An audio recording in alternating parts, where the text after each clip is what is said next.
Qu'il s'agisse de tangas, de culottes ou de boxers, les sous-vêtements ont tendance à s'imprégner de transpiration en raison de l'humidité des parties intimes. Voici 5 astuces pour savoir quand changer sa lingerie féminine. Quelles sont les règles hygiéniques pour une bonne santé vaginale? Une bonne santé gynécologique implique d'adopter les bons réflexes pour prendre soin de sa flore vaginale. Parmi ces habitudes, celle de remplacer et changer ses sous-vêtements car ils subissent le frottement avec les muqueuses. En cas de mycose, d'irritation ou de cystite, il est important de se rendre chez un gynécologue qui vous prescrira un traitement adapté. Souvent, ces troubles peuvent être liés à des bactéries résultant de mauvaises habitudes hygiéniques. Pourquoi et à quelle fréquence faut-il changer ses sous-vêtements? 1. Quand changer ses sous-vêtements, qu'il s'agisse d'un maillot, d'une culotte en coton ou en élastane, il faudra les changer si vous remarquez des pertes vaginales sur le tissu. Et pour cause, cela peut causer la prolifération des micro-organismes dans le vagin et la présence d'odeurs désagréables. Pour autant, ceux qui sont issus de la flore vaginale ne sont pas dangereux mais il reste important de changer ses culottes tous les jours ou encore tous les 2 jours au maximum. Comme l'explique le docteur Lydia Charalampidou, gynécologue à Zurich pour le journal 20 minutes. Une habitude importante pour prévenir les mycoses et tout autre trouble gynécologique. Les médecins donnent 7 conseils pour protéger son vagin des maladies. 2. Quels sont les indicateurs de présence de pertes tenaces sur les culottes? Parfois, malgré plusieurs lavages, des traces persistantes d'écoulements vaginaux peuvent rester sur le sous-vêtement. Ce signe signifie que les bactéries se sont incrustées dans le tissu. Dans ce cas, il faudra remplacer la culotte afin de préserver son hygiène intime.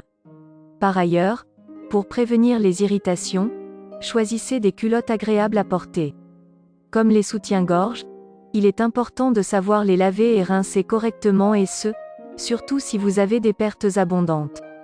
Qu'il s'agisse d'une culotte taille basse ou taille haute, il faudra les laver à l'eau chaude et au savon de Marseille, qui peut être utilisé de 12 façons, afin d'éliminer les bactéries. 3. Lorsque des taches de détergent détériorent définitivement la culotte. Si certains optent pour le lavage en machine, des résidus de détergent peuvent décolorer ou causer des taches blanches sur ce textile.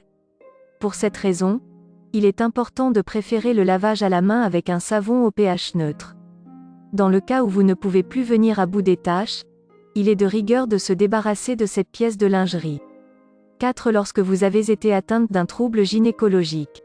Qu'il s'agisse d'une infection bactérienne ou d'une vaginose, ces affections peuvent impacter les pertes en raison du développement de ces micro-organismes pathogènes. Dans ce cas, ces écoulements peuvent persister sur le tissu et favoriser le risque de récidive de l'infection vaginale. Il est donc recommandé de se changer de culotte ou encore de s'en débarrasser.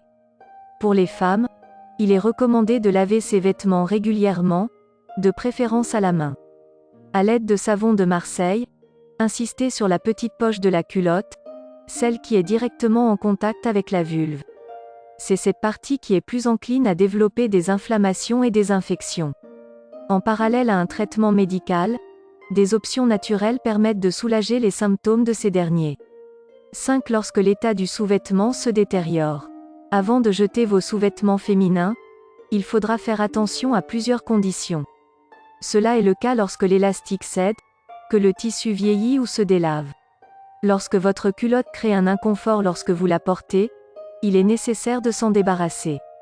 À ce propos, le docteur Shirin Lakhani, d'Elite Aesthetics, a déclaré que les sous-vêtements devraient être remplacés tous les 12 mois. En expliquant qu'il s'agit d'un terrain fertile pour les bactéries que même les lavages en machine ne peuvent éliminer complètement. Quelles sont les astuces pour ne pas porter de soutien-gorge? Si vous portez un décolleté plongeant, il est possible de rendre le fait que vous ne portiez pas de soutien-gorge soit discret. Pour cela, les cache-tétons sont tout indiqués. Ils sont agréables à porter et vous aideront à vous sentir plus à l'aise lorsque vous portez un top cintré ou un caraco. Comment rendre ma lingerie invisible? Vous préférez porter un soutien-gorge mais vous ne souhaitez pas qu'il soit apparent. Le bandeau est l'option idéale. Vous pouvez le choisir avec des bretelles amovibles. Si vous avez une forte poitrine, il est important d'en choisir avec de grandes armatures pour une couvrance parfaite qui épouse votre morphologie.